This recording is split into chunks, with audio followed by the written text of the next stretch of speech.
ভাষা শুধু ভাব প্রকাশের মাধ্যম নয়, ভাষা এক ঐতিহাসিক নথি যা আমাদের প্রাচীন সভ্যতার মেধা, চিন্তন আর গঠনের প্রতিফলন। আজ আমরা যে বাংলা ভাষায় কথা বলি তার গহনে লুকিয়ে আছে এক সুপ্রাচীন শিকড়, প্রাচীন ভারতীয় আর্য ভাষা। এ ভাষার গঠন কাঠামো অর্থাৎ রূপতত্ত্ব আমাদের জানায় কিভাবে শব্দ গঠিত হতো, ক্রিয়ার সময় নির্ধারিত হতো, বচন, পুরুষ, লিঙ্গ ও কারকের বিভাজন হতো ব্যাকরণ সম্মত নিয়মে। তাহলে চলুন আজ গভীরে তাকাই লট, লিট, লুং, বিধিলিঙ্গ, দ্বিবচন, আত্মনেপদ কিংবা কৃৎপ্রত্যয়, তদ্ধিত প্রত্যয় এইসব ব্যাকরণিক অলঙ্কারীর জগতে। বিশেষ করে যদি আপনি WBCS বা ইউপিএসসিতে বেঙ্গলি অপশনাল বেছে নিয়ে থাকেন, তাহলে এই আলোচনাটি হতে চলেছে আপনার প্রস্তুতির জন্য এক অমূল্য অংশ। ভিডিওটি মনোযোগ দিয়ে দেখুন, কারণ ভিডিওর তথ্য আপনাকে নিয়ে যাবে বাংলার ভাষা বিজ্ঞান চর্চার সূতিকাগারে। আজ আমরা বাংলা ব্যাকরণের বাইরে এক দারুণ জিনিস শিখব। সেটা হলো প্রাচীন ভারতীয় আর্য ভাষার ক্রিয়ার কাল। তোমরা নিশ্চয়ই জানো, বাংলাতে আমরা সাধারণত তিনটি কাল ব্যবহার করি: বর্তমান, অতীত আর ভবিষ্যৎ। কিন্তু প্রাচীন ভারতীয় আর্য ভাষাতে কাল ছিল পাঁচটি। শুনতে অবাক লাগছে, তাই না? চলো দেখি এই পাঁচটা কাল কি এবং কিভাবে কাজ করত। প্রথমে আমরা আলোচনায় রাখব বর্তমান এবং ভবিষ্যৎ কালকে, অর্থাৎ লট আর লিটকে। লট মানে বর্তমান কাল। এটা আমাদের বাংলা বর্তমান কালের মতোই। কোনো কাজ এখন চলছে বা হচ্ছে সেটা বোঝায় এই কালের মাধ্যমে। উদাহরণ, যেমন আমরা বলি সে যাচ্ছে, প্রাচীন ভাষায় সেটা ছিল স গচ্ছতি। খুব সহজ, তাই তো? আচ্ছা, এরপর আমরা আসব ভবিষ্যৎকাল, লিটে। এটাও আমাদের ভবিষ্যৎকালের মতোই। কোনো কাজ ভবিষ্যতে হবে তা বোঝায়। উদাহরণ, আমরা বলি সে যাবে, প্রাচীন ভাষায় এটা ছিল স গমিষ্যতি। এটাও বেশ মজা, তাই না? এবার আসি সব থেকে মজার অংশে, অতীতকালে। আমাদের ভাষায় অতীতকাল একটাই, কিন্তু প্রাচীন আর্য ভাষায় অতীতের জন্য ছিল তিনটি আলাদা কাল। কেন জানো? কারণ তারা ঘটনাটির ধরন, সময় এবং বক্তা সেটি নিজে দেখছেন কিনা এইসব বিষয়ের উপর ভিত্তি করে আলাদা আলাদা কাল ব্যবহার করতেন। অতীতকালের একটি রূপ হচ্ছে লং, যেটিকে বাংলা করলে দাঁড়ায় সাধারণ অতীত। এটা ছিল সবচেয়ে সাধারণ অতীতকাল। যখন কোনো ঘটনা অতীতে ঘটেছিল এবং তার ফল আর এখন নেই, তখন এই কাল ব্যবহার হতো, অনেকটা গল্পের মতো। যেমন দেখো, আমরা যদি বলি সে গিয়েছিল, কিন্তু তার ফল আজ আর বর্তমান নেই, কারণ তার যাওয়াটা অতীতে ঘটে গিয়েছিল। তখন প্রাচীন ভাষায় বলা হতো স অগচ্ছত। এরপর অতীতকালের আর একটি রূপকে আমরা জানবো এখন, সেটি হচ্ছে লুং, যার বাংলা করলে দাঁড়াবে সদ্য অতীত। এই কালটি ব্যবহার হতো এমন কোনো কাজ বোঝাতে যা এইমাত্র বা অল্প কিছু সময় আগে শেষ হয়েছে, অর্থাৎ ঘটনাটা সদ্য ঘটেছে। যেমন আমরা বলি সে গেল, প্রাচীন ভাষায় সেটা হতো স অগাত। সে গেল, সে গেল দিয়ে কি বোঝানো হয়? যে সে এই মাত্র গেল, অর্থাৎ সদ্য অতীত হলো ঘটনাটা। এরপর আমরা অতীতকালের তৃতীয় রূপটিকে নিয়ে এখন জানবো, সেটা হচ্ছে লিট, যার বাংলা করলে দাঁড়ায় পরোক্ষ অতীত। এটি খুবই বিশেষ একটা কাল। এই কালটি তখনই ব্যবহার করা হতো যখন বক্তা নিজে ঘটনাটি দেখেননি, কেবল অন্য কারো কাছ থেকে শুনেছে বা কোনো বইয়ে পড়েছে, অর্থাৎ ঘটনাটা বক্তার কাছে পরোক্ষ, কিন্তু ঘটনাটা ঘটে গিয়েছে। ধরো কেউ বলছে তিনি অযোধ্যায় গিয়েছিলেন। এই কথাটা যদি বক্তা নিজে না দেখে বলে, তাহলে প্রাচীন ভাষায় বলা হতো স যোগাম, তিনি গিয়েছিলেন বলে শোনা যায়। বক্তা নিজে ঘটনাটা দেখেননি, কিন্তু কোনো জায়গা থেকে তিনি জেনেছেন ঘটনাটা এবং যেটা ঘটে গিয়েছিল। তাকেই বলা হয় প্রাচীন বাংলায় লিট, এবং বর্তমানে যাকে বলা হতে পারে পরোক্ষ অতীত। তাহলে দেখলে তো বন্ধুরা, কিভাবে একটি ভাষা কেবল 3টি নয় 5টি ভিন্ন কাল ব্যবহার করে তার ভাব প্রকাশ করত। এই জটিলতাগুলোই প্রাচীন ভারতীয় আর্য ভাষাকে আরও সমৃদ্ধ, আরও সুন্দর করে তুলেছে। আশা করি আজকের আলোচনাটা তোমাদের ভালো লেগেছে এবং তোমরা এই 5টি কাল সম্পর্কে পরিষ্কার ধারণা পেয়েছ। আগের স্লাইডটিতে আমরা প্রাচীন ভারতীয় আর্য ভাষার 5টা কাল বা টেন্স নিয়ে আলোচনা করেছিলাম। এখন আমরা শিখব একই ভাষার আরও একটি মজার দিক, ক্রিয়ার ভাব বা মুড, ইংরেজিতে যাকে বলা হয় মুড। এখন প্রথমে আমরা জানব যে ক্রিয়ার ভাবটা কি। কাল যেমন কাজের সময় বোঝায়, ভাব তেমন বক্তার মনের ইচ্ছে, আদেশ, অনুরোধ বা কোনো সম্ভাবনার কথা প্রকাশ করে। অর্থাৎ কাজটা কেন করা হচ্ছে সেই উদ্দেশ্যটা বোঝায়। এই ভাষাতে 3টি প্রধান ভাব ছিল। জেনে নিই কি কি ভাব ছিল। প্রথম একটি ভাব ছিল লেট, দ্বিতীয় একটি ভাব ছিল লোট, তৃতীয় ভাবটি ছিল বিধিলিঙ্গ। লেট কি? অভিপ্রায়। লোট কি? অনুজ্ঞা। বিধিলিঙ্গ কি? বিধান বা সম্ভাবনা। অভিপ্রায় বা লেট, যেটি ইংরেজি গ্রামারে হয় ইন্টেনশন,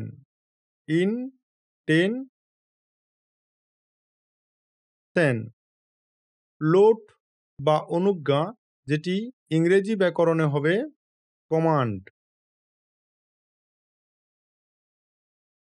আর একটি হচ্ছে বিধিলিঙ্গ, বিধান ও সম্ভাবনা যেটি। তাহলে আমরা আলোচনার প্রথমেই জানলাম যে ক্রিয়ার ভাব কি। ক্রিয়ার ভাব কি? যার মাধ্যমে বক্তার মনের ইচ্ছে, আদেশ, অনুরোধ বা কোনো সম্ভাবনার কথাকে প্রকাশ করা হয়। এখন আমরা বিস্তৃত আলোচনা করব ক্রিয়ার কালগুলোকে নিয়ে। লেট বা অভিপ্রায়, এই ভাবটা দিয়ে বক্তা কোনো কাজ করতে চায় বা করতে ইচ্ছুক, সেই মনের ইচ্ছাটা প্রকাশ করে। সহজ কথায় বললে হয়, এটা যেন আমি এটা করতে চাই বলার একটা প্রাচীন পদ্ধতি। উদাহরণ, ধরো কেউ বলছে স্বগচ্ছতি, এর মানে সে শুধু যাচ্ছে না, বরং সে যেতে ইচ্ছুক বা যাওয়ার একটা অভিপ্রায় তার আছে। বোঝা গেল? অর্থাৎ যে এটা সে করতে চাইছে। এরপরে আসে লোট বা অনুজ্ঞা। এই ভাবটা আমরা বাংলায় প্রায়ই ব্যবহার করি। কাউকে কোনো আদেশ, অনুরোধ, নির্দেশ বা আশীর্বাদ দিতে এই ভাবটি ব্যবহার করা হতো। যেমন আমরা বলি তুমি পড়ো, তুমি যাও। প্রাচীন ভাষায় সেটা হলো তম পঠ, তুমি পড়ো। আবার স্বগচ্ছতু মানে সে যাক। বোঝা গেল কিভাবে হচ্ছে লোটটা? এরপরে আমরা আলোচনা করব লোট বা অনুজ্ঞা। এই ভাবটা আমরা বাংলায় প্রায়ই ব্যবহার করি। কাউকে কোনো আদেশ, অনুরোধ, নির্দেশ বা আশীর্বাদ দিতে এই ভাবটি ব্যবহার করা হতো। যেমন আমরা বলি তুমি যাও, তুমি পড়ো। উদাহরণ, প্রাচীন ভাষায় এটা হয় তম পঠ মানে তুমি পড়ো। আবার স্বগচ্ছতু মানে সে যাক। বোঝা গেল? মানে কি? যে ভাষার মাধ্যমে যখন আদেশ দেওয়া হয়, অনুরোধ করা হয়, নির্দেশ দেওয়া হয় বা আশীর্বাদ করা হয়, তখন এই ক্রিয়ার কালটাকে বলা হয় লোট। এরপরে পড়ব আমরা বিধিলিঙ্গ, অর্থাৎ বিধান ও সম্ভাবনা। এটা সবচেয়ে গুরুত্বপূর্ণ ভাব। এর অনেকগুলো কাজ ছিল, যেমন কোনো কাজ করা উচিত, কোনো নিয়ম বা শর্ত বোঝানো, অথবা কোনো ঘটনার সম্ভাবনা প্রকাশ করা। সহজ কথায় বললে হবে, এটা দিয়ে আমার উচিত, হওয়া সম্ভব, যদি তবে, এই ধরনের কথা যখন বোঝায় তখন সেটাকে বলা হয় বিধিলিঙ্গ। যদি বলি সে পঠেত, তার মানে তার পড়া উচিত, অর্থাৎ পড়াটা তার কর্তব্য। আমি আগেই আলোচনায় বলেছি, যা উচিত, হওয়া সম্ভব, যদি তবে, এই ধরনের কথাকে বোঝায় তখন সেটা হয় বিধিলিঙ্গ। তাহলে আমার উদাহরণ থেকে বোঝা যাচ্ছে যে পড়াটা তার কর্তব্য। আবার দেখো, আরেকটি উদাহরণ যদি আমি বলি, বৃষ্টি ভরবেত যদি মেঘাচ্যুতা, তার মানে মেঘ থাকে তবে বৃষ্টি হবে। এখানে একটা শর্ত বা নিয়ম বোঝানো আছে। কি শর্ত? যদি মেঘ জমে, এটা শর্ত, তাহলে কি ফল হবে? বৃষ্টি পড়বে, তাই বোঝানো হচ্ছে। তাহলে দেখলে তো, প্রাচীন ভারতীয় আর্য ভাষা শুধু কাজের সময় নিয়ে ভাবতো না, বরং কাজের পেছনের উদ্দেশ্য, অনুভূতিগুলোকেও খুব সুন্দরভাবে প্রকাশ করত। আশা করি এই আলোচনাটা তোমাদের ভালো লেগেছে এবং তোমরা এই ভাবগুলো সম্পর্কে পরিষ্কার ধারণা করতে পেরেছ। এখন আমরা পড়ব প্রাচীন ভারতীয় আর্য ভাষার আরও একটি মজার দিক, সেটা হলো বচন। তোমরা নিশ্চয়ই জানো আমাদের বাংলা ভাষার বচন দুটি, এক বচন আর বহু বচন। এক বচনে আমরা একটা জিনিসকে বোঝাই আর বহু বচনে একাধিক জিনিস। কিন্তু প্রাচীন ভারতীয় আর্য ভাষাতে এই নিয়মটা একটু আলাদা ছিল। সেখানে বচন ছিল মোট তিনটি। চলো দেখি এই তিনটি বচন কি কি এবং কিভাবে সেগুলি কাজ করত। প্রাচীন ভারতীয় আর্য ভাষায় তিনটি বচন কি কি? এক বচন, দ্বিবচন আর বহু বচন। এক বচন কি? ইংরাজিতে যাকে বলে সিঙ্গুলার। সিঙ্গুলার। দ্বিবচন কি? যাকে ইংরাজিতে বলে ডুয়াল। এবং বহুবচন কি? ইংরাজিতে যাকে বলে প্লুরাল। এক বচন নিয়ে এখন আলোচনা করব। এটি আমাদের বাংলা এক বচনের মতোই। যখন আমরা শুধু একটি ব্যক্তি, বস্তু বা প্রাচীন কথা বলি, তখন এই বচন ব্যবহার করা হয়। উদাহরণ: নর মানে একজন মানুষ, বা ফলম মানে একটি ফল। খুবই সোজা, তাই না? এরপর আমরা আলোচনা করব দ্বিবচন। এইটাই হলো সবচেয়ে আকর্ষণীয় এবং বিশেষ দিক প্রাচীন ভারতীয় আর্য ভাষার। এই বচনটি ব্যবহার করা হতো যখন কোনো কিছু সংখ্যায় ঠিক দুটি ছিল, অর্থাৎ একটার বেশি কিন্তু তিনটার কম হলে এই বচনটি ব্যবহার করা হতো। আমাদের আধুনিক বাংলা বা হিন্দি ভাষাতে এই ধরনের বচন কিন্তু নেই। দ্বিবচনের একটি ভালো উদাহরণ হচ্ছে নর। নর শব্দের অর্থ হচ্ছে দুজন মানুষ, বা ফলে মানে দুটি ফল। তাহলে নর, নর হলো দ্বিবচনে, ফলম দ্বিবচনে হচ্ছে ফলে মানে দুইটি ফল। এরপরে আমরা আলোচনা করব বহু বচনকে। এই বচনটি ব্যবহৃত হতো যখন কোনো কিছু সংখ্যায় তিন বা তার বেশি হতো। আমাদের বাংলা বহু বচনের সঙ্গে এর সাধারণ ধারণাগত পার্থক্য শুধু এইটুকু যে এখানে সংখ্যা শুরু হয় তিন থেকে, দুই থেকে নয়। উদাহরণ: নরা। নরা শব্দের অর্থ হচ্ছে অনেক মানুষ। অনেক মানুষ বলতে কি, যে তিনটি বা তার বেশি যখন বোঝাচ্ছে তখন বহুবচন ব্যবহৃত হতো। তেমনি আমি আগের আরেকটি উদাহরণ দিচ্ছিলাম ফলম, যার দ্বিবচনে হলো ফলে মানে দুটি ফল। তেমনি বহুবচনে এটি হবে ফলানি মানে অনেকগুলো ফল। তাহলে সংক্ষেপে আমরা বলতেই পারি প্রাচীন ভারতীয় আর্য ভাষায় এক বচন মানে একটি, দ্বিবচন মানে ঠিক দুটি, আর বহুবচন মানে তিনটি বা তার বেশি। এই ছোট্ট পার্থক্যটিই প্রাচীন ভাষাকে আরও সমৃদ্ধ এবং সূক্ষ্ম করে তুলেছিল। আশা করি তোমরা বিষয়টা খুব সহজে বুঝতে পেরেছ। এখন আমরা প্রাচীন ভারতীয় আর্য ভাষার আরও একটি গুরুত্বপূর্ণ বিষয়কে নিয়ে আলোচনা করব। সেটা হলো পুরুষ। তোমরা জানো বাংলাতে আমরা তিন ধরনের পুরুষ ব্যবহার করি। কি কি? না, উত্তম পুরুষ, মধ্যম পুরুষ আর প্রথম পুরুষ। প্রাচীন আর্য ভাষাতেও এই তিনটি পুরুষই ছিল, কিন্তু একটা বড় পার্থক্য ছিল। সেটা হলো ক্রিয়ার রূপ বা ভার্বের ইন্ডিংস শুধু পুরুষ অনুযায়ী নয়, বচন অনুযায়ীও পরিবর্তন হতো। তাহলে চলো এই জটিল কিন্তু মজার বিষয়টা সহজে বুঝে নিই। প্রাচীন ভারতীয় আর্য ভাষায় উত্তম পুরুষ। উত্তম পুরুষ বলতে কাকে বোঝায়? আমি আমরাকে। আমি আমরা হচ্ছে উত্তম পুরুষ, অর্থাৎ যে কথা বলছে। বচন অনুযায়ী রূপের পরিবর্তন কেমনভাবে হতো প্রাচীন ভারতীয় আর্য ভাষায়? দেখো, ব্যাপারটা উদাহরণ দিলে বুঝতে পারবে। এক বচন অহম গচ্ছামি মানে কি? আমি যাই। দ্বিবচনে কি হবে? আবাম গচ্ছাবো, আমরা দুজন যাই। বহুবচনে আবার কি হবে? বয়ম গচ্ছামো, আমরা সবাই যাই। বুঝা গেল? সেই রকম মধ্যম পুরুষ বা সেকেন্ড পারসন কাকে বোঝায়? তুমি তোমরা, তুমি তোমরা, তোমরা বা তোমরা, অর্থাৎ যাকে উদ্দেশ্য করে কথা বলা হচ্ছে। উত্তম পুরুষে কি বুঝলাম? যে কথা বলছে। মধ্যম পুরুষে কি হচ্ছে না, যাকে উদ্দেশ্য করে কথা বলা হচ্ছে।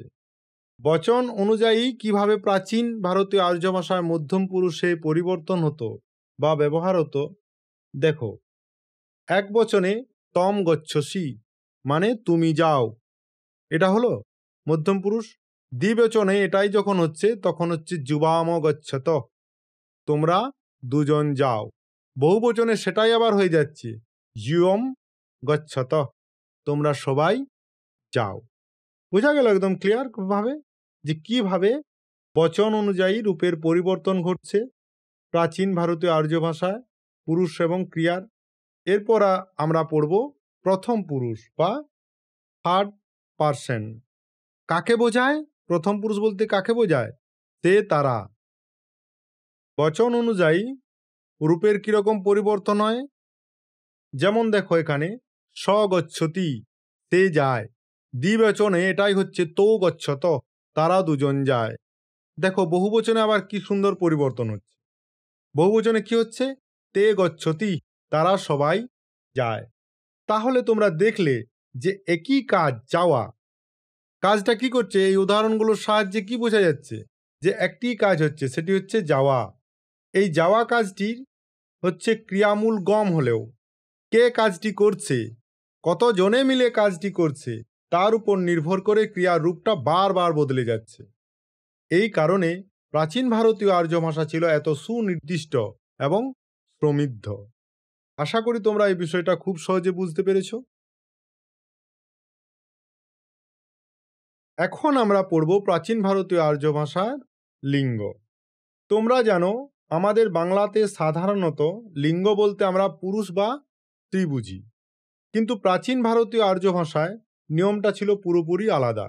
সেখানে লিঙ্গ ছিল তিনটি এবং তা ব্যাকরণের কিছু নির্দিষ্ট নিয়মের উপর নির্ভর করত। চলো এই তিনটি লিঙ্গ কি কি এবং কিভাবে কাজ করত তা জেনে নিই। কি লিঙ্গ তিনটি ছিল? একটি ছিল পুংলিঙ্গ বা মাস্কুলাইন জেন্ডার, লাইন জেন্ডার। এরপরে আছে স্ত্রীলিঙ্গ। স্ত্রীলিঙ্গ কি? ইংরেজিতে ফেমিনাইন জেন্ডার। এরপরে আরেকটি আছে ক্লিবলিঙ্গ, নিউটার জেন্ডার। ইংরেজিতে এটি কি? নিউটার জেন্ডার, ক্লিবলিঙ্গটি। তাহলে এখন আমরা আলোচনা করব পুংলিঙ্গ। পুংলিঙ্গ হচ্ছে এই লিঙ্গটা সাধারণত পুরুষবাচক শব্দ বোঝানোর জন্য ব্যবহার করা হতো। এটা অনেকটা আমাদের ভাষার মতোই, মানে বর্তমানে যেভাবে লিঙ্গকে বোঝানো হয় সেইভাবেই প্রাচীন ভারতীয় আর্য ভাষায় ব্যবহার করা হতো। উদাহরণ যেমন ধরো পুংলিঙ্গের উদাহরণ নর মানে একজন মানুষ, দেব মানে একজন দেবতা। স্ত্রীলিঙ্গ প্রাচীন ভারতীয় আর্য ভাষায় কিভাবে বোঝানো হতো না, এটাই হলো সবচেয়ে মজার অংশ লিঙ্গের ভিতরে। কেন না, লক্ষ্য করো এই লিঙ্গ শুধু নারীবাচক শব্দ বোঝাতে নয়, বরং অনেক জড় বস্তু বা প্রাকৃতিক বিষয়কেও এর অন্তর্ভুক্ত করত। কেন এমন হতো? কারণ শব্দের শেষে কী ধরনের স্বরধ্বনি বা প্রত্যয় আছে তার উপর ভিত্তি করে লিঙ্গ নির্ধারিত হতো। উদাহরণ কি? আমরা এখন নদী বা লতাকে জড়বস্তু বলে মনে করি, কিন্তু প্রাচীন আর্য ভাষায় এগুলো ছিল স্ত্রীলিঙ্গ। মনে রাখবে এখানে যে প্রাচীন ভারতীয় আর্য ভাষায় শব্দের শেষে যদি রস্যই স্বরবর্ণটি থাকতো বা আ স্বরবর্ণটি থাকতো তাহলে সেগুলোকে স্ত্রীলিঙ্গ হিসাবে ধরা হতো। এরপর আমরা আলোচনা করব ক্লীবলিঙ্গকে নিয়ে। ক্লীবলিঙ্গ কি না, যে শব্দগুলো পুংলিঙ্গ বা স্ত্রীলিঙ্গ কোনোটির মধ্যেই পড়তো না সেগুলোকে ক্লীবলিঙ্গ বলা হতো। এটিও কিন্তু ব্যাকরণের নিয়ম মেনেই চলতো। উদাহরণ, ফলম মানে কি ফল, বনম মানে কি বন। মনে রাখার বিষয়, প্রাচীন ভারতীয় আর্য ভাষায় লিঙ্গ প্রাকৃতিক নয়, বরং ব্যাকরণসম্মত নিয়মের দ্বারা নির্ধারিত হতো। এই নিয়মগুলোই এই ভাষাকে তাই এতটা সমৃদ্ধ আর বৈচিত্র্যময় করে তুলেছিল। আশা করি তোমরা বিষয়টা খুব সহজে বুঝতে পেরেছ। এবার আমরা আলোচনা করতে করতে পৌঁছে গেছি প্রাচীন ভারতীয় আর্য ভাষার এক দারুণ জিনিসে, সেটা হলো কারক। তোমরা নিশ্চয়ই জানো বাংলাতে কারক প্রধানত 6টি, কিন্তু প্রাচীন ভারতীয় আর্য ভাষায় যেমন সংস্কৃতে কারক ছিল মোট 8টি। কারক কি? সহজ কথায় বললে হয়, একটি বাক্যে ক্রিয়ার সঙ্গে অন্য পদগুলোর যে সম্পর্ক তাই হলো কারক। সোজা ভাষায় বললে হয় যে বাক্যে ক্রিয়ার সঙ্গে পদের যে সম্পর্ক সেটাই হচ্ছে কারক। চলো এই 8টি কারক কি এবং কিভাবে কাজ করে তা উদাহরণ সহ বুঝে নিই। প্রথম আলোচনার বিষয় হচ্ছে কর্তৃকারক। কাজ কি? যে কাজটি করে, অর্থাৎ বাক্যের কর্তা। কর্তৃকারকের কাজ কি না, যে কাজটি করে অর্থাৎ বাক্যের যে কর্তা। উদাহরণ, বালক গচ্ছতি, বালক যায়। এখানে বালক কি? বালক যায়। বালক এখানে কি? বাক্যটির কর্তা, তাই এটি কর্তৃকারক। বালক এটি কি? কর্তা বাক্যটির মধ্যে, তাই এটি কর্তৃকারক হলো। এরপর আমরা কি পড়ব? কর্মকারক। কাজ কি? ক্রিয়ার ফল যার উপর পড়ে, কি বা কাকে দিয়ে প্রশ্ন করলে যে উত্তর পাওয়া যায় তাই হলো কর্মকারক। বুঝা গেল? উদাহরণ দিলে দেখো বিষয়টা পরিষ্কার হবে। যেমন স বিদ্যালয়ং গচ্ছতি, বাংলায় যাকে মানে করলে দাঁড়ায় সে বিদ্যালয়ে যায়। সে কোথায় যায়? না, সে বিদ্যালয়ে যায়, তাই এটি কর্মকারক হয়েছে। কারণ নিয়ম অনুসারে কাকে দিয়ে প্রশ্ন করলে যে উত্তর পাওয়া যায় বা কি দিয়ে প্রশ্ন করলে যে উত্তর পাওয়া যায় তাই হচ্ছে কর্মকারক। এরপর আমরা আলোচনা করব করণকারককে নিয়ে। কাজ কি? যে উপায় বা যার সাহায্যে কাজটি করা হয়। বলা ভালো, কিসের দ্বারা বা দিয়ে কাজটি করা হয়। উদাহরণ, বালক কলমেন লিখতি, বালক কলম দিয়ে লেখে। প্রশ্ন করো, উত্তর পাবে। কি দিয়ে লেখে? উত্তর কলম দিয়ে লেখে। আমরা নিয়ম কি বললাম? যে কিসের দ্বারা বা কি দিয়ে যখন প্রশ্ন করলে উত্তর পাওয়া যায় তখন সেটি হয় করণকারক। বোঝা গেল? এগুলো সব বাংলা ব্যাকরণের মতোই। এরপরে আছে সম্প্রদান কারক। সম্প্রদান কারক কাজ কি? যাকে কোনো কিছু নিঃস্বার্থভাবে দান করা হয়। কাকে বা কিসের জন্য যখন দান করা হচ্ছে তখন হয়ে যাচ্ছে সম্প্রদান কারক। উদাহরণ, এখানে যে উদাহরণটা দেওয়া আছে দেখো, দরিদ্রায় বস্ত্রং দদাতি। বাংলায় একে মানে করলে দাঁড়াবে দরিদ্রকে বস্ত্র দেও। এখানে দরিদ্রকে কোনো প্রতিদান আশা ছাড়াই দান করা হচ্ছে, তাই এটি সম্প্রদান কারকের প্রকৃত উদাহরণ হচ্ছে। এরপর আমরা আলোচনা করব অপাদান কারককে নিয়ে। কাজ, যে স্থান থেকে কোনো কিছু বিচ্যুতি আলাদা বা শুরু হয়। যখন কোথা থেকে বা কি থেকে হলো প্রশ্ন করলে তার উত্তর পাওয়া যায় তখন সেটি হয়ে যায় অপাদান কারক। উদাহরণ, বৃক্ষাৎ ফলং পততি। বাংলা মানে করলে দাঁড়ায় গাছ থেকে ফল পড়ে। কোথা থেকে পড়ে? উত্তর গাছ থেকে, তাই এটি অপাদান কারক। এরপর আমরা সম্বন্ধ পদ নিয়ে জানব। না, একটি পদের সঙ্গে অন্য পদের সম্পর্ক যখন বোঝায় তখন সেটি হয় সম্বন্ধ পদ, তবে এটি সরাসরি ক্রিয়ার সঙ্গে যুক্ত নয়। প্রশ্ন, কার বা কিসের? উদাহরণ, নৃপস্য পুত্র, রাজার পুত্র। কার পুত্র? না, রাজার পুত্র। এখানে পুত্রের সাথে রাজার সম্পর্ক বোঝানো হচ্ছে, তাই এটি সম্বন্ধ পদ হচ্ছে। এরপরে আমরা আলোচনা করব অধিকরণ কারক। ক্রিয়ার স্থান বা কাল বা বিষয় যখন বোঝায় তখন অধিকরণ কারক হয়। প্রশ্ন কোথায়, কখন, কোন বিষয়ে প্রশ্ন করলে যে উত্তর পাওয়া যায় তখন সেটি হয় অধিকরণ কারক। উদাহরণ, জলে মীন তিষ্ঠতি, জলে মাছ থাকে। কোথায় থাকে যদি বলা হয় তখন জলে হবে, আর জলে হলে এটি অধিকরণ কারক হয়ে যায়। এরপর আমরা পড়ব সম্বোধন পদ। কাজ কি? কাউকে ডাকা বা আহ্বান করা। এটিও সরাসরি ক্রিয়ার সঙ্গে যুক্ত নয়। কাকে বা কি বলে ডাকা হচ্ছে যখন তার উত্তর পাওয়া যায় তখন সেটি সম্বোধন পদ হয়। ভো বালক তম আগচ্ছ, ভো বালক তম আগচ্ছ, অর্থাৎ ওহে বালক তুমি এসো। এখানে ভো বালক হলো সম্বোধন পদ, কারণ ভো বালক দিয়ে সম্বোধন করা হচ্ছে। ওহে একটি সম্বোধন সূচক পদ, বালককে সম্বোধন করা হচ্ছে যে তুমি এসো। ভো বালক তম আগচ্ছ। তাহলে দেখলে তো বন্ধুরা কিভাবে প্রাচীন ভারতীয় আর্য ভাষা ৮টি কারকের মাধ্যমে একটি বাক্যের প্রতিটি অংশের সম্পর্ককে এত সূক্ষ্মভাবে প্রকাশ করত। এই সূক্ষ্মতাগুলোই প্রাচীন ভাষাকে আরও সমৃদ্ধ এবং অসাধারণ করে তোলে। আশা করি তোমরা এই বিষয়টি খুব সহজে বুঝতে পেরেছ। এবার আমরা প্রাচীন ভারতীয় আর্য ভাষার এক দারুণ বিষয়কে নিয়ে জানব। সেটা হলো ক্রিয়া বিভক্তি।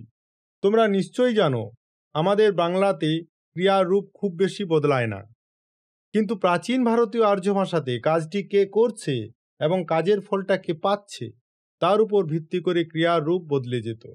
এখানে প্রধান দুটি রূপ ছিল, পরম মহিষ্পদ, আত্মনেপদ। চলো এই দুটোকে সহজ উদাহরণ দিয়ে বুঝে নিই। পরম মহিষ্পদ কাকে বলে না, এই শব্দের অর্থ হলো অন্যের জন্য। অন্যের জন্য মনে রেখো, যখন কোনো কাজ করা হতো এবং সেই কাজের ফল বা সুবিধা কর্তা নিজে না পেয়ে অন্য কেউ পেত তখন এই বিভক্তি ব্যবহার করা হতো। সহজ একটি উদাহরণ দিই। ধরো কেউ বলছে স পচতি, এর মানে হলো সে রান্না করে, কিন্তু এই রান্নাটা সে নিজের জন্য নয়, অন্য কারো জন্য করছে। অর্থাৎ কি, সে কাজটা করছে কিন্তু ফল অন্য কেউ পাচ্ছে। রান্না সে করছে কিন্তু তার স্বাদ গ্রহণ করছে আরেকজন। আরও একটা উদাহরণ দিলে বিষয়টা আরও পরিষ্কারভাবে প্রকাশ পাবে। যেমন স গ্রামং রক্ষতি, সে গ্রামকে রক্ষা করছে। এখানে উদাহরণ যদি বলি যে স গ্রামং রক্ষতি, অর্থাৎ কি, সে গ্রামকে রক্ষা করে। এখানে রক্ষা করার কাজটি সে করছে কিন্তু এর ফল পাচ্ছে গ্রামের সবাই। আরও একটি উদাহরণ দিলে বিষয়টা আরও ভালোভাবে পরিষ্কার হবে। যেমন স প্রত্যং লিখতি, মানে কি, সে চিঠি লেখে। এখানে লেখার কাজটি সে করছে কিন্তু চিঠির উদ্দেশ্য অন্য কোনো প্রাপকের জন্য। বোঝা গেল? তাহলে পরস্মৈপদ রূপ দিয়ে কি বোঝানো হয় না, যখন কোনো কাজ করা হতো বা সেই কাজের ফল বা সুবিধা কর্তা নিজে না পেয়ে অন্য কেউ পেত তখন এই বিভক্তি ব্যবহার করা হতো। এরপর আমরা আত্মনেপদ নিয়ে আলোচনা করব। এই শব্দের অর্থ হলো নিজের জন্য। মনে রেখো, পরস্মৈপদর অর্থ হলো অন্যের জন্য, আত্মনেপদের অর্থ হলো নিজের জন্য। যখন কোনো কাজ করা হতো এবং সেই কাজের ফল বা সুবিধা সরাসরি কর্তা নিজেই পেত তখন এই বিভক্তি ব্যবহার করা হতো। সহজ উদাহরণ দিলে বিষয়টা পরিষ্কার হবে। ধরো কেউ বলছে সযজতে, এর মানে হলো সে যজ্ঞ করে। এখানে যজ্ঞ করার ফল অর্থাৎ পুণ্য সে নিজে লাভ করছে, তাই এখানে এই বিভক্তি ব্যবহৃত হয়েছে। আরও একটি উদাহরণ দিই, তাহলে বিষয়টা আরও পরিষ্কার হবে। যেমন স সেতে, মানে কি, সে শোয়। এখানে শোয়ার কাজটি সে করছে, তার ফল অর্থাৎ বিশ্রাম সে নিজেই পাচ্ছে। অর্থাৎ বক্তা যখন নিজে কাজ করে নিজেই ফল ভোগ করে তখন সেটি আত্মনেপদ হয়। তাই সেতে মানে শেষ হচ্ছে, তার দ্বারা কাজটি হচ্ছে, আবার ফল যে বিশ্রাম পাচ্ছে সে নিজেই সেটি ভোগ করছে। তাই এটি আত্মনেপদ একটি উদাহরণ হচ্ছে। এরপরে আরেকটি উদাহরণ দিলে বিষয়টা আরো পরিষ্কার হবে। যেমন ধরো স র চতে, অর্থাৎ কি সে রচনা করে। এখানে লেখার কাজটি সে নিজের আত্মপ্রকাশের জন্য বা নিজের আনন্দের জন্যই করছে। তাহলে পার্থক্যটা পরিষ্কার, তাই না? পরস্মৈপদ হলো যখন কাজের ফল অন্যের জন্য, আর আত্মনেপদ হলো যখন কাজের ফল নিজের জন্য। এই সূক্ষ্ম নিয়মটি প্রাচীন ভাষাকে আরও সমৃদ্ধ এবং অর্থপূর্ণ করে তুলেছিল। এই সূক্ষ্ম নিয়মটি প্রাচীন ভাষাকে আরও সমৃদ্ধ এবং অর্থপূর্ণ করে তুলেছিল। আশা করি তোমরা বিষয়টি খুব সহজে বুঝতে পেরেছ। এরপরে আমরা আলোচনা করব প্রাচীন ভারতীয় আর্য ভাষার বাচ্যকে নিয়ে। বাচ্য কি? সহজ কথায় বাচ্য হলো বাক্যে ক্রিয়া প্রকাশের ধরন। এটি আমাদের বলে দেয় যে বাক্যে কর্তা যে কাজ করে, কর্ম যার উপর কাজ করা হয়, নাকি কাজের ভাব কার গুরুত্ব বেশি, অর্থাৎ বাক্যের প্রধান চরিত্র কে। এটা বোঝার জন্য আমরা বাক্যের দিকে তাকাই। বাচ্য কি? না বাক্যে কর্তা, কর্ম এবং ক্রিয়ার ভাব কার প্রাধান্য বেশি তা বোঝানোর একটি পদ্ধতি হচ্ছে বাচ্য। কর্তা কি? না বাক্যে যে কাজটি করে, কর্ম কি? যার উপর কাজ করা হয়। বুঝা গেল? এটা বোঝার জন্য আমরা বাক্যের দিকে তাকাই। আসলে বাচ্যটা ইংরেজিতে হচ্ছে ভয়েস, বুঝলে? তাহলে প্রাচীন ভারতীয় আর্য ভাষায় বাচ্য কটি ছিল? না, দুটি। একটি হচ্ছে কর্তৃবাচ্য, অপরটি হচ্ছে কর্ম বা ভাববাচ্য। কর্তৃবাচ্যকে ইংরাজিতে বলে অ্যাক্টিভ ভয়েস, আর কর্ম বা ভাববাচ্যকে ইংরাজিতে বলে প্যাসিভ ভয়েস। কর্তৃবাচ্যে কর্তা বা যিনি কাজটি করছেন তিনিই প্রধান। ক্রিয়াপদটি সরাসরি কর্তার অনুযায়ী হয়। সহজ উদাহরণ দিলে বিষয়টা পরিষ্কার হবে। যেমন বালক পুস্তকং পঠতি, বালক বইটি পড়ে।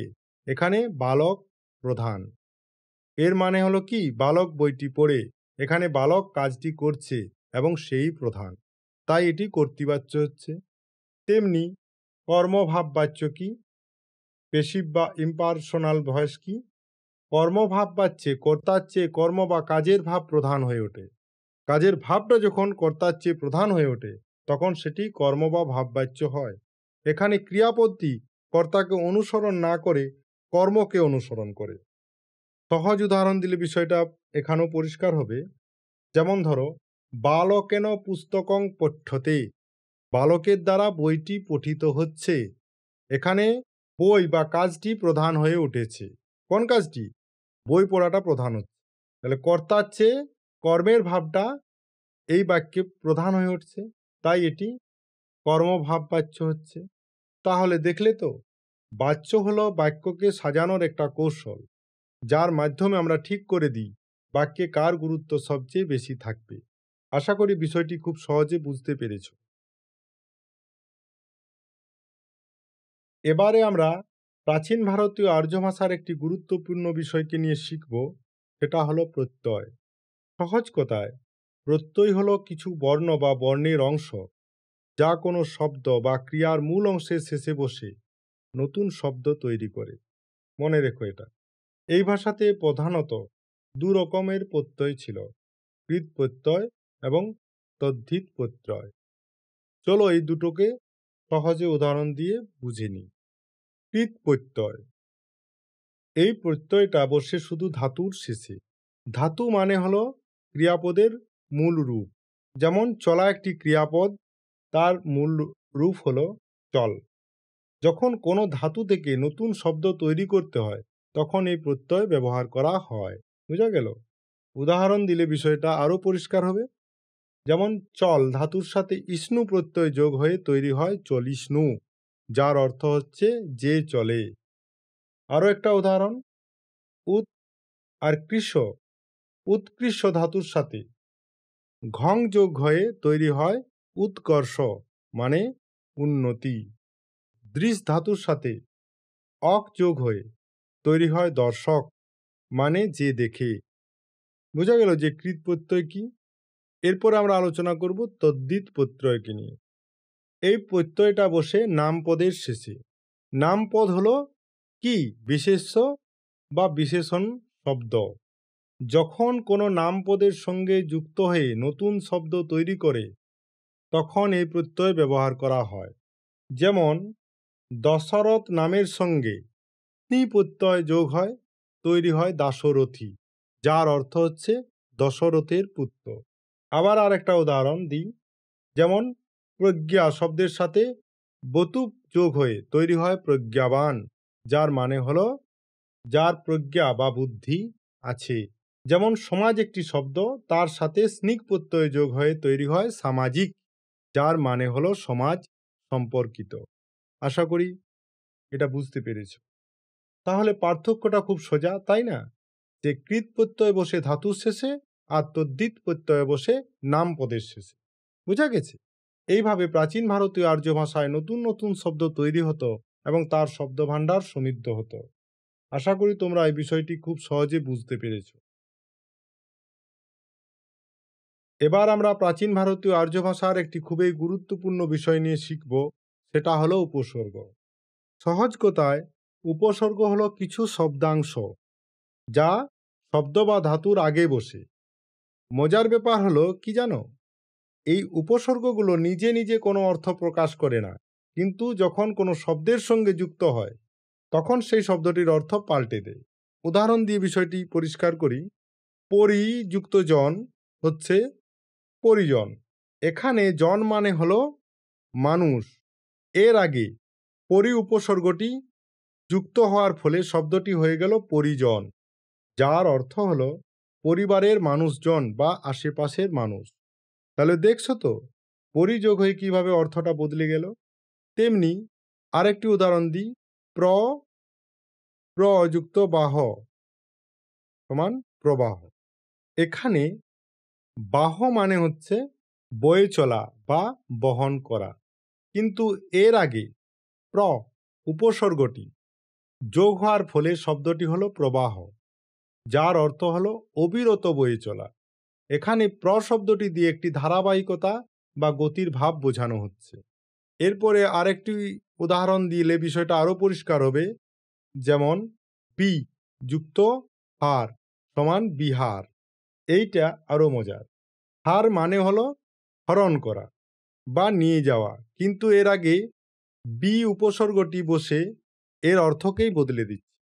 হারের সাথে বি উপসর্গটি যোগ হয়ে তৈরি করছে বিহার, যার অর্থ হলো ভ্রমণ বা অবকাশ যাপন করা। এখানে উপসর্গটি মূল শব্দের অর্থকে সম্পূর্ণ পাল্টে দিয়েছে। তাহলে দেখলে তো বন্ধুরা কিভাবে ছোট ছোট উপসর্গগুলো একটি ভাষার শব্দভাণ্ডারকে এতটাই সমৃদ্ধ করে তুলতে পারে। আশা করি তোমরা বিষয়টা খুব সহজে বুঝতে পেরেছ। এখন আমরা প্রাচীন ভারতীয় আর্য ভাষায় একটি খুব মজার নিয়ম নিয়ে শিখব, সেটা হলো পদবিন্যাস। পদবিন্যাস কি? সহজ কথায় একটি বাক্যে শব্দগুলোকে কিভাবে সাজানো হয় সেটাই হলো পদবিন্যাস। যেমন বাংলায় আমরা বলি আমি বই পড়ি। এখানে কর্তা কে? আমি। তারপর কর্ম কি? না বই। তারপর ক্রিয়া কি হচ্ছে? না পড়ি। প্রাচীন ভারতীয় আর্য ভাষাতে এই নিয়মটা ছিল একদম আলাদা। এখানে বাক্য গঠনের কোনো নির্দিষ্ট নিয়ম ছিল না। এর অর্থ হলো বাক্যের শব্দগুলো এলোমেলোভাবে সাজালেও অর্থের কোনো পরিবর্তন হতো না। বুঝতে পারছো প্রাচীন ভারতীয় আর্য ভাষার কি সুন্দর ব্যাকরণের নিয়ম ছিল। এখন কেন এমন হতো? এখন তোমাদের মনে প্রশ্ন আসতে পারে যে কেন এমন হতো। এর কারণ হলো সেই ভাষার প্রতিটি পদের সঙ্গে কিছু সুনির্দিষ্ট বিভক্তি চিহ্ন যুক্ত থাকত। এই চিহ্নগুলোই বলে দিত যে বাক্যের কোন শব্দটি কর্তা, কোনটি কর্ম, কোনটি ক্রিয়া। উদাহরণ দিলে বিষয়টা পরিষ্কার হয়ে যায়। আমরা যদি বলি রসাত্মকং বাক্যং কাব্যং, এই উদাহরণটা লক্ষ্য করো। রসাত্মক বাক্যই কাব্য। তাহলে তোমরা সহজেই বুঝতে পারছো বিষয়টা। এখন যদি আমরা পদগুলোকে এলোমেলো করে দিই, যেমন ধরো লিখছি কাব্যং বাক্যং রসাত্মকং, কাব্যই রসাত্মক বাক্য। এর মানে কোনো পরিবর্তন হলো কি? এই বাক্যটির যে মানে দাঁড়ায়, এই বাক্যটিরও সেই মানে দাঁড়াচ্ছে। অর্থাৎ কোনো কিছুর মানের কোনো পরিবর্তন হচ্ছে না, অর্থ একই থাকছে উভয় বাক্যের। কেন এমন হচ্ছে? না বাক্যং কাব্যং রসাত্মকং, এই পদগুলোর বিভক্তি চিহ্নগুলো অপরিবর্তিত আছে। তাই পদগুলো যে স্থানেই থাকুক না কেন, তাদের ভূমিকা স্পষ্ট থাকে এবং বাক্যের অর্থ কখনো ভেঙে পড়ে না। আরও কিছু উদাহরণ দিলে বিষয়টা আরও পরিষ্কার হবে তোমাদের কাছে। ধরো একটি বাক্যে আছে বালক পুস্তকং পঠতি। বাংলা করলে দাঁড়ায় বালক বইটি পড়ে। এখানে বালক কি? কর্তা, পুস্তকং কি? কর্ম, এবং পঠতি কি? ক্রিয়া। এখন যদি আমরা পদগুলো উল্টোপাল্টা করে দিই, যেমন ধরো লিখি পুস্তকং বালক পঠতি, একটি বাক্য হলো। আরও একটু উলটপালট করে দিই, পঠতি বালক পুস্তকং। এই যে তিনটে বাক্য আমি তৈরি করলাম শব্দগুলোর আগুপিছু করে, তাদের বাংলা মানে করলে যা দাঁড়ায় সবকটির অর্থ একই দেখি। এই তিনটি বাক্যের অর্থ একই, কারণ বালকের বিভক্তি চিহ্ন বলে দিচ্ছে যে সেই কর্তা, আর পুস্তকঙের বিভক্তি চিহ্ন বলে দিচ্ছে যে এটিই কর্ম। তাহলে দেখলে তো প্রাচীন ভারতীয় আর্য ভাষা কিভাবে তার নিজস্ব ব্যাকরণের মাধ্যমে বাক্যকে নমনীয় এবং একই সাথে সুনির্দিষ্ট করে তুলেছিল। আশা করি তোমরা এই বিষয়টা খুব সহজে বুঝে গেছ। এবারে প্রাচীন ভারতীয় আর্য ভাষার একটি গুরুত্বপূর্ণ বিষয়কে নিয়ে শিখব, সেটা হলো সমাস। সমাস কি? সহজ কথায় সমাস হলো দুই বা তার বেশি পদকে একসঙ্গে জুড়ে একটি নতুন শব্দ তৈরি করা। এর ফলে বাক্য ছোট এবং শুনতে ভালো লাগে। যেমন আমরা বলি রাজার পুত্র, না বলে বলি রাজপুত্র। প্রাচীন আর্য ভাষাতে এই সমাসের ব্যবহার সময়ের সঙ্গে বদলে গেছে। বৈদিক যুগের সমাস মানে একেবারে প্রথম দিকে, এই যুগে সমাসের নিয়ম ছিল খুব সহজ। দুটো পদ যখন পাশাপাশি থাকত তখন সেগুলোকে জুড়ে সমাস তৈরি করা হতো। জটিল বা অনেকগুলো পদকে জুড়ে একটি শব্দ করার নিয়ম বৈদিক যুগে ছিল না। উদাহরণ হচ্ছে রাজন, তার সাথে যুক্ত হয়েছিল পুত্র শব্দটি, তৈরি করেছিল রাজপুত্র। বাংলায় এর অর্থ রাজার পুত্র। এরপরে এলো ক্লাসিক্যাল সংস্কৃতের যুগ।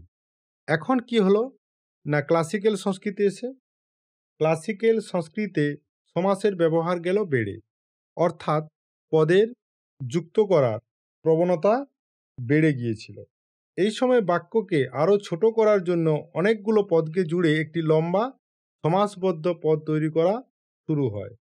যেমন সহজ একটা উদাহরণ হচ্ছে ন রাজ ধর্ম। এখানে তিনটে পদকে যুক্ত করে একটি পদ তৈরি করা হয়েছে, ন রাজ ধর্ম। ন রাজ ধর্ম, এই তিনটি পদ তৈরি করা হচ্ছে নরাজ ধর্ম। বাংলায় এর অর্থ করলে হয় রাজধর্মের অভাব।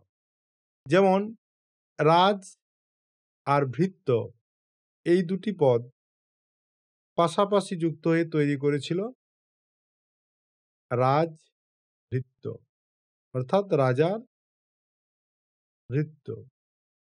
যেমন তার সাথে যুক্ত হয়েছিল একটি পদ পুত্র, তৈরি হয়েছিল অপুত্র শব্দটি। এর অর্থ হচ্ছে পুত্রের অভাব। যেমন একটি লম্বা পদের উদাহরণ দিতে পারি অমৃত সাগর সম্ভব বিষবৃক্ষ স্কন্ধ। এখানে দেখো কতগুলো পদ পরপর যুক্ত হয়ে একটি শব্দ তৈরি করেছে। অমৃত সাগর সম্ভব বিষবৃক্ষ স্কন্ধ এতগুলো পদ যুক্ত হয়ে অমৃত সাগর সম্ভব বিশ্ববৃক্ষ স্কন্ধ শব্দটি তৈরি করেছে। এর অর্থ করলে হয় অমৃত সাগর থেকে উৎপন্ন হওয়া বৃষবৃক্ষের কাণ্ড। বিষয়টা কি বুঝিয়ে বলি এই শব্দটার।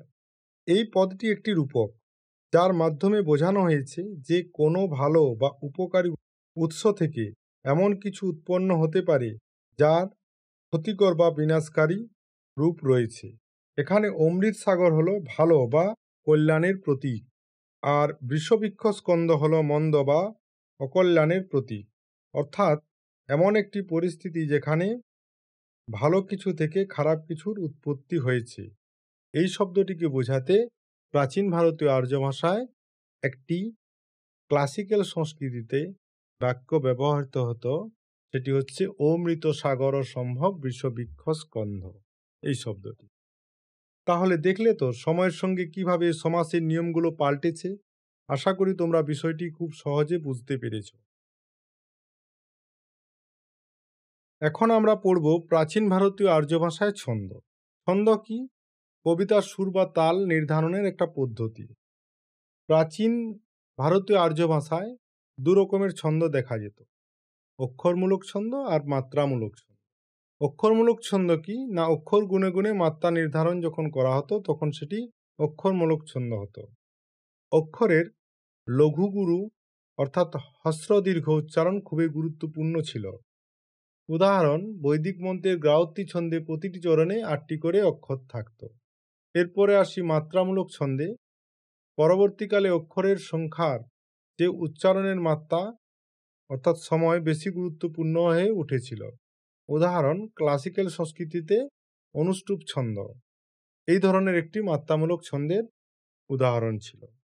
আশা করি এই ছন্দটা বুঝতে পেরেছ। এই ছিল আজকের আলোচনা প্রাচীন ভারতীয় আর্য ভাষার রূপতাত্ত্বিক বৈশিষ্ট্যকে নিয়ে। তুমি যদি ভাষার গভীরে ডুব দিতে চাও আর বেঙ্গলি অপশনালে সফল হতে চাও, তবে এই ধরনের আলোচনাগুলো তোমার প্রস্তুতির অঙ্গ হতেই হবে। ভিডিওটি ভালো লেগে থাকলে অবশ্যই লাইক করো, কমেন্ট করে জানাও তোমার মতামত, আর শেয়ার করো তোমার সহপাঠীদের সাথে। আর হ্যাঁ, এমনই উচ্চস্তরের ভাষাচর্যার জন্য চ্যানেলটি সাবস্ক্রাইব করতে একদম ভুলবেন না।